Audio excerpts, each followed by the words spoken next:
Hello and welcome to this Geekatplay Vue tutorial. Here we're going to look at how to create the inside of a cave, and we'll just begin here by creating our terrain, and let's also increase the size of this terrain.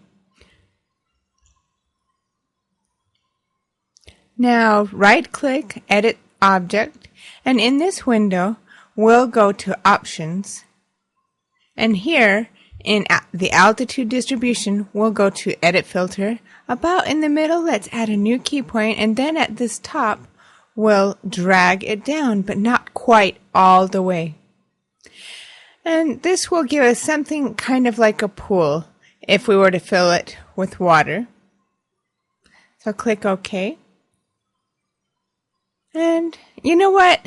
It's still a little too tall, so I'll just flatten it a little more. And now let's create our stalactites. And those are the one that hang from the top of a cave, which is what we need now. So we'll just create another terrain. And we'll just make it the size of the first one. And now right click, edit object. And this looks very nice. We could leave it, but we'll reset it to 0. And we'll go to paint. And we'll select raise, and we'll put the size about 3/4 of maximum, the softness at maximum, and the flow at about 1/3, and we'll create these stalactites a little bigger on the sides as we're putting them here. Just hold it down to get it to grow up more. Like one here, like there. And we probably want to increase the resolution so it looks a little better. And those are our side ones. Now let's decrease the size and make some smaller ones. And maybe even a smaller size. And don't be afraid as you're putting them in here to let them overlap. And here just kind of spread them around in a random kind of way.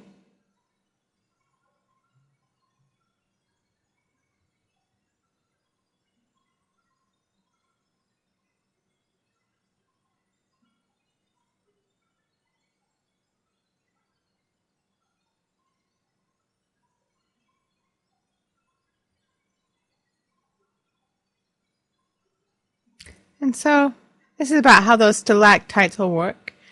And we probably want to add a few more around.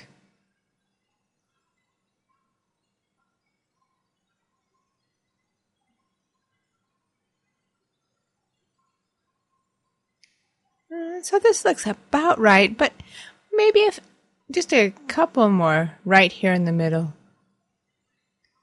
More than a couple, maybe. Now, while we're here, click on Effects and add gravel and stone so it will give us this extra roughness. Click OK, and when we're in the front view, we'll just rotate this. We don't need it to be precisely horizontal, so we'll want to drop this just slightly down to give us a little more depth to it. Also, if we're making this for the bottom one, okay, well now let's increase this a little bit to make it look darker. Let's preview, but before the preview, let's put in some lights. All that this does is make it so we can see how it looks. And you can see the stalactites are kind of growing. We maybe want to add a few more of them, so let's go back to our terrain. Edit the object and add these few more of them into there.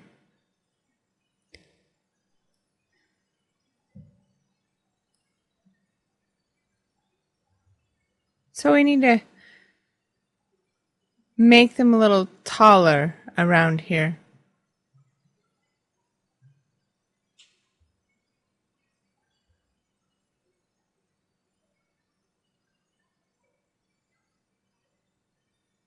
Just be patient as they're growing.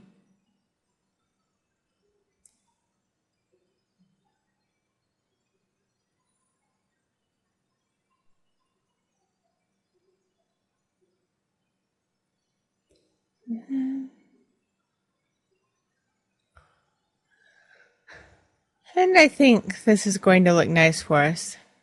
And maybe we can make it a little bit deeper.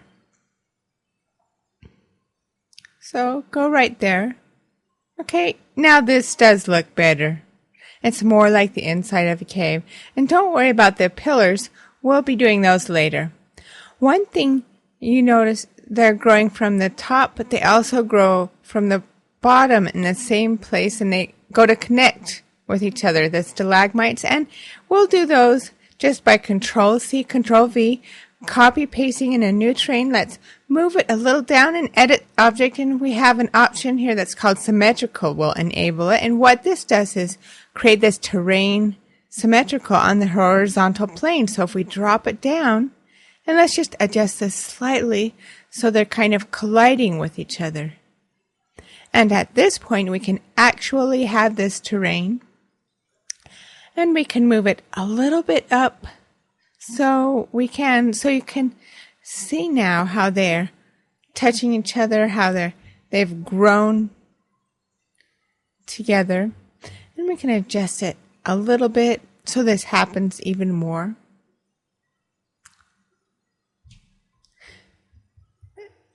And so now it is a very nice looking limestone cave kind of thing that's going here. When we start liking how this is working and we become worried that we might lose it, as always, we need to save our work, and we'll name it Inside Cave. It's always a good idea to save in case of a crash or something else that could happen, like a power outage. So now we've created the top and bottom of our cave, and now let's bring in the side walls and back, and this is actually something we'll create from a fractal terrain. Right click, edit object, and then we'll just make 0 edges by clicking there. So it just makes a simple terrain with no edges that we can use. We'll go right here and make it sideways. And we'll just adjust the size here to make it work. Let's rotate this a little bit so that it kind of goes into a wall here. And the same Control-V, Control-C, copy, duplicate it and move it here on the other side. And then again, we'll Control-V, Control-C, or Control-C, Control-V, and move it back there. And we aren't worrying too much about the duplication because they are going to be too far away and we won't see it, but it will give us what we need. One nice thing about not putting them right up against our top and bottom terrain is that now we have this light coming naturally in to light up our cave so that we can see it better. And this back one, just, move it a little this way. So this gives us some nicer edges. Same with this. If you rotate it a little more, it will improve the effect of being in a cave. You won't see the sharp edges, so they'll blend a little more in here. And see there, you see how that's blending nicely. So now, onto the pillars. And they're pretty easy to create, but first let's go here, create a new layer, and we'll move our back and sides here into this layer and make those invisible. So now we can see it from the sides better with nothing to obstruct our view. So now we'll go on to the pillars, and when we create a pillar, we'll just have a cone. And let's create one cone, maybe a little smaller. Let's move it to the side a little bit, maybe right here.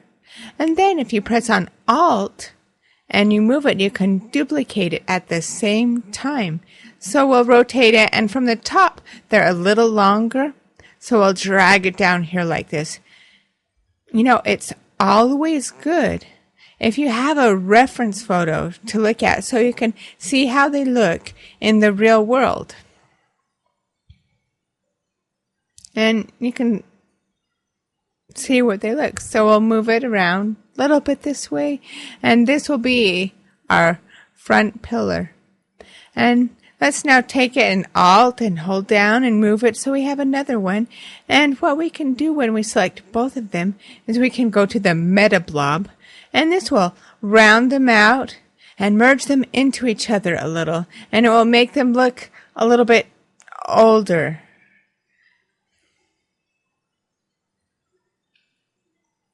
Smoothed out a little more. And when you do this, we want this top one to be a little smaller, a little taller. And it will be a little bit skinnier. And of course, we want them to merge on their ends. So let's go right here and move it down a little bit. So now they've merged with each other down here, right in this middle. So this is our full pillar, and this is a new one, almost there. And we can, of course, go to our meta blob pillar that we created and just hold down the Alt button and make one maybe right here. And another one maybe right here. We maybe want to decrease this one a little bit so they look different. You can also use a randomizer here, or you can use the ecosystem to populate those ones. It's really up to your own creativity here.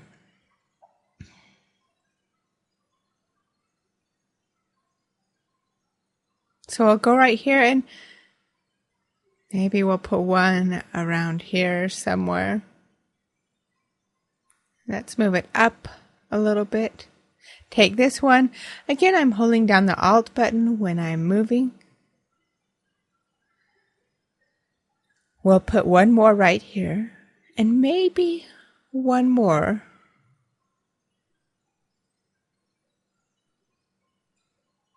I think right around there somewhere. So let's see what we have.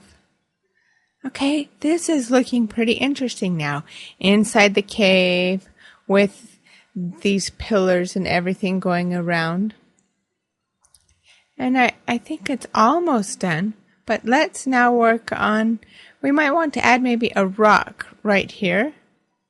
And we'll do that in a second. I think I do want to add another cone. And I'll take this and put it up here. And the reason that I'm adding it right here up front is because this is all based on perspective. We don't have stereo vision here. We only have one camera, and we distinguish our distance and size by comparison.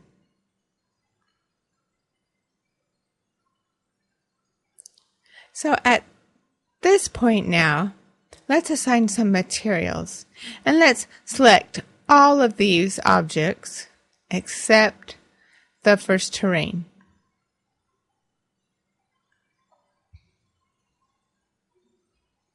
Going through them all. Okay, they're all selected, and we'll go right here and we'll just select just gray clumps. Click OK. And at first here, this texture is just smooth and bland. So we'll go in here and select a terrain that we used before from our underwater tutorial that we created this. And we'll add to this one. Let's go inside the object parametric and we'll assign another layer to this. Let's add maybe blue water. Let's go now into environment and maybe drop the water a little lower like this. Of course, we can always go in the preview mode. The reason why we are doing this is to give it a little bit of a wet and shiny look. And it will almost be like it's integrated together. Here. Okay. And now let's reduce the scale just slightly. And let's preview what we have so far. All right, this looks really nice, but these pillars don't look very realistic. But what we can do is we apply more to our cones. We just need to add to our cones the displacement of materials. We also can increase the depth a little bit, up to 400. Okay, and let's see if we apply this to our cones, what this does. This is our front one. Okay, let's save it and let's preview.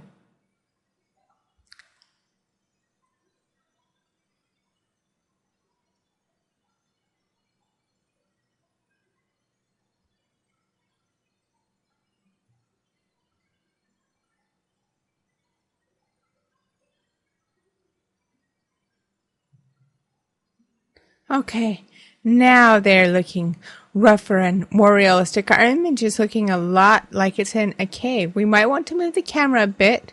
We'll see how that works out. This cone here might need to be smaller, so let's take our cone and decrease it a little bit in size.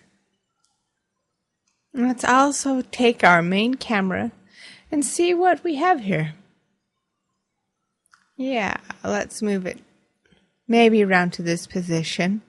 That looks a little better.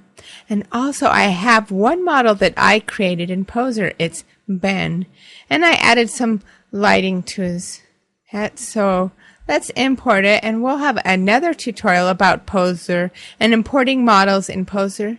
But most of you probably already know how to do this, and it really isn't that hard at all. So we have our one model, and let's move it. And we'll just put it somewhere like right here. And drop it to the floor now. And one thing to preview properly, sometimes you see you just have these boxes to represent it. So just select area to render and select around him. And select area to render can be very helpful when you have complex terrains or details, scenery, and it takes a long time to preview. You actually can just take a small teeny tiny piece and zoom right in there to preview. And so here's our Ben. You can see that he's standing right there. And you know what? Let's move him slightly up.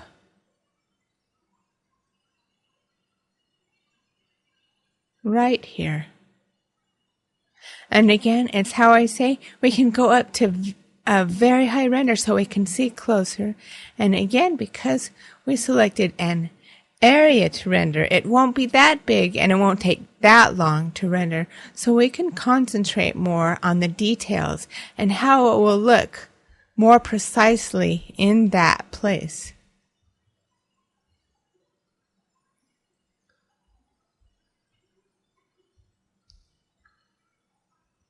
Here is our model, and you can see with the lighting, and he's standing somewhere in the middle of the cave. So now we'll unselect the area, and let's select 640 again. And now let's work on our lights.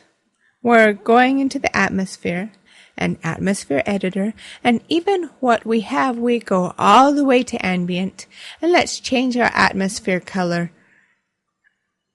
to darker.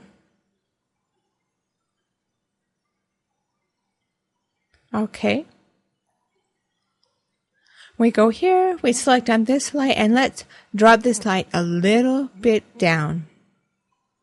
And maybe edit the color to something yellowish.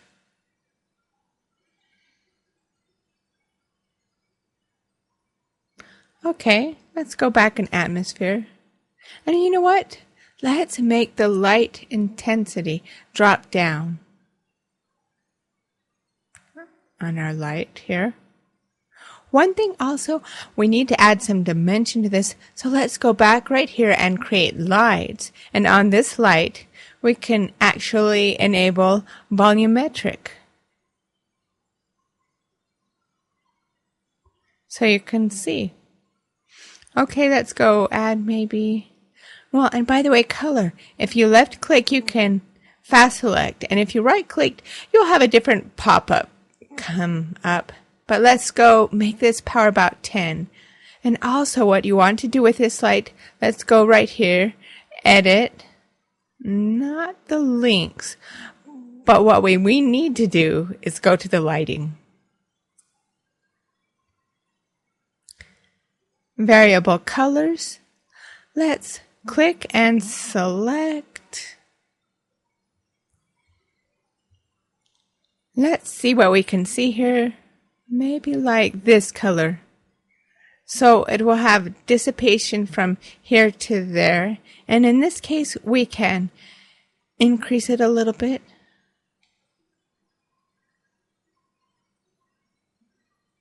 Okay. With this light, we want to slightly increase it.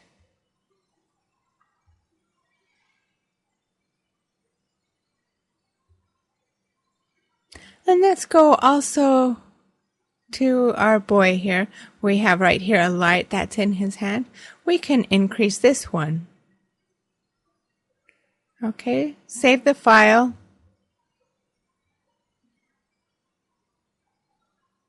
And let's increase the softness as well. You can kind of see what's at the back of the cave, but I don't like that volumetric look. So we're going to disable that volumetric light.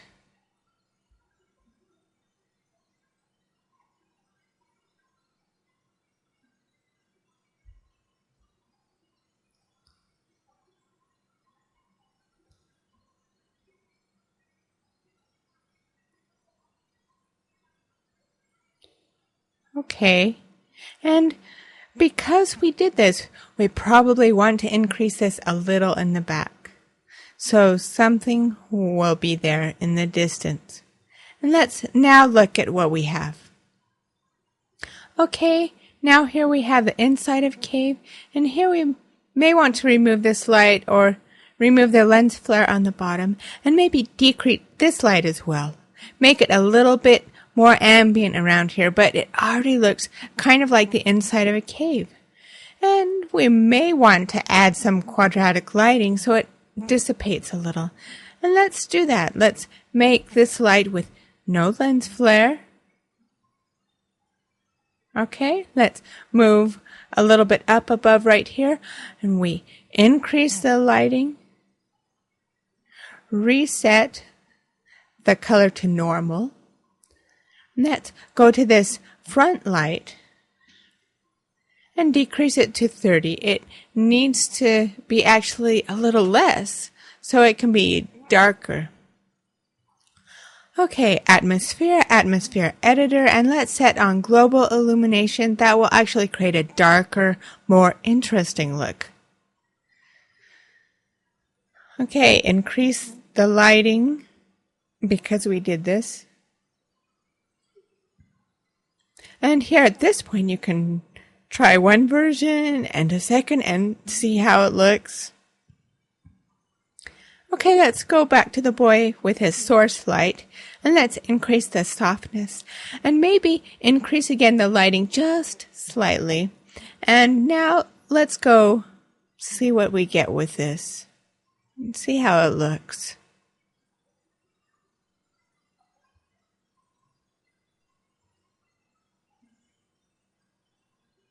Okay, and here we have our final picture with a little boy that's lost, like in the middle of this huge cave.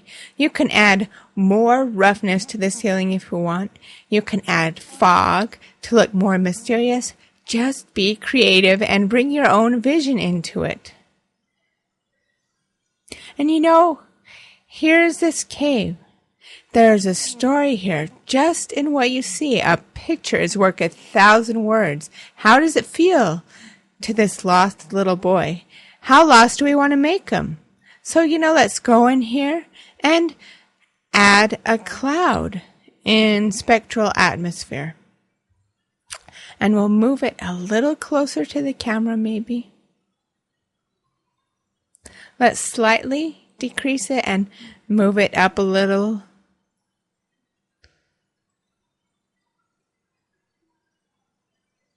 Increase in size. Make it not quite that tall.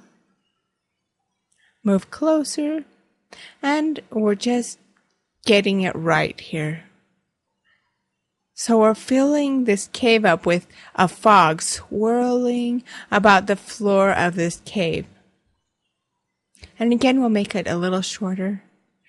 And this boy, he is going to have to pick his footing carefully, going into the light he has.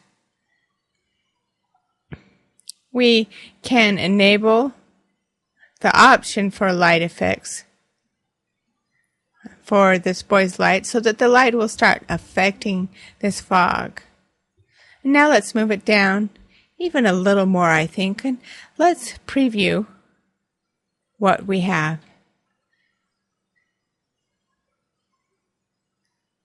And now look at this, how much this fog adds to the cave and the mystery and the being lost or maybe finding something lurking in that fog.